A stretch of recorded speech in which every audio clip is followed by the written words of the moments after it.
Alright, so how's it going everybody? Hope you're all doing well, hope you're all doing great, and welcome to another episode of What Do I Know? This is the kind of series where I talk about the tech products that I am anticipating and I'm feeling good about. And we have a lot of them really in this episode. And the products that will be released by AMD and Intel seems to be also really promising and actually more targeted towards gamers than miners. And one of the favorite news right now is the Intel Core i5-12400F. It will be released somewhere in early 2022. Anyways, it's a 12400F CPU priced at around 200 bucks. It's a 6 cores 12 threaded CPU, so nothing new, but the performance of it is really good. And it's not just that, it's the performance for the price. It comes with an included brand new cooler from Intel. Let me tell you, the real life images of it seems to be like really good, but when I saw some stock images, like kind of the design, it looked really bad. I didn't like it at the beginning, but now that I'm looking at real life images of it, it's okay, it's acceptable, but it looks like shit sometimes, you know,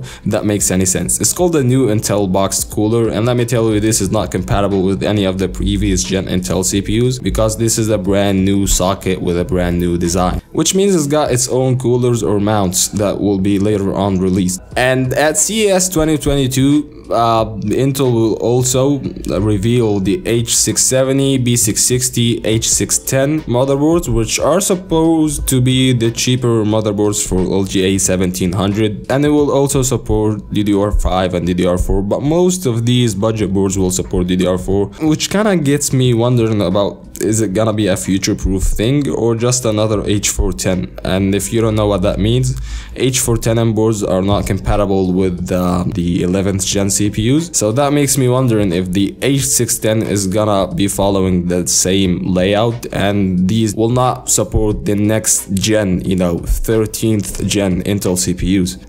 It's kind of a bad move from Intel, but hey, given the value of it, hopefully that will make it acceptable. If the pricing of the board and CPU combo is cheaper than the competition, then that may be acceptable, that it's not future-proof. But hey, am I excited about the Intel Core i5-12400F? I'm really excited for it. It's gonna bring out some really good performance for the money. I just feel sad for myself that I just got a Ryzen 5 5600G and I'm just waiting for the gaming PC. I'm man of my word, you gave me 50 likes, I'm gonna give you the PC, you know.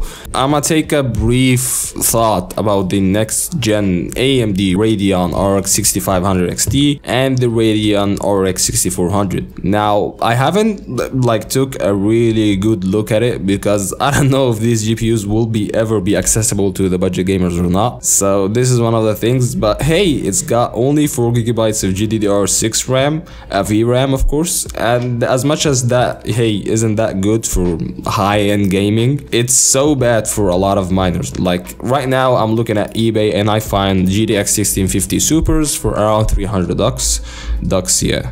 Anyways, which kind of gave me a bit of a hope that these GPUs will be launching for retail prices or the MSRP, but then you'll meet another problem that I guess you forgot about, which is scalpers. Those people who buy all the GPUs on Newegg and Amazon and then resell it on eBay for high price. I don't know how bad this will be, but hopefully will not be as bad as miners, you know, if that makes any sense. And I guess we are on the verge of having a really good budget GPU, but hey, I'm not that optimistic about it because when I looked at the GPU database, I found the performance of it kind of close to an RX 580, which didn't make a lot of sense to me because this is the same performance of an RX 5500 XT, so maybe tech power up isn't as accurate as it should be because hey, this product is not released yet, and they stated that actually. So at least I'd like to have a performance kind of close to a GTX 1660 Super, 1660 Ti. Even though it's been 2 years since I've been loving this GPU, it still performs really good and will perform very good. Yeah, 4 gigabytes of VRAM might be a really bad thing. Maybe you're not the type of guy that likes to play shadows and textures at ultra settings. And the thing that you're actually gonna have a good option for a reasonable, realistic price. So you're not getting a $300 GTX 1050 Ti. That's something that's actually pretty good in my opinion. And there is the younger brother, the RX 6400, which I don't know if it's even like a GPU that will be released to the mainstream, or something like the RX 5300. And if you don't know, the RX 5300 is okay. This was the GPU that was only released for OEM desktops and pre-built PCs. So yeah, I'm really looking forward to these budget PC ports, and I'm also looking forward to the i3-12100. But I don't know the approach of it.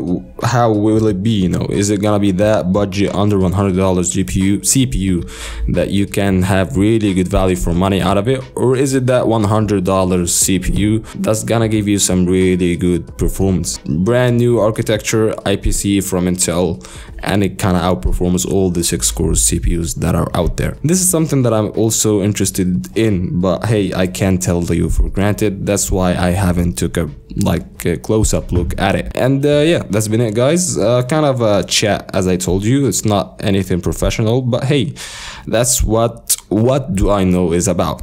And subscribe if you want to see more videos of that kind. Thank you for watching. Yeah, see you in the next one. Peace.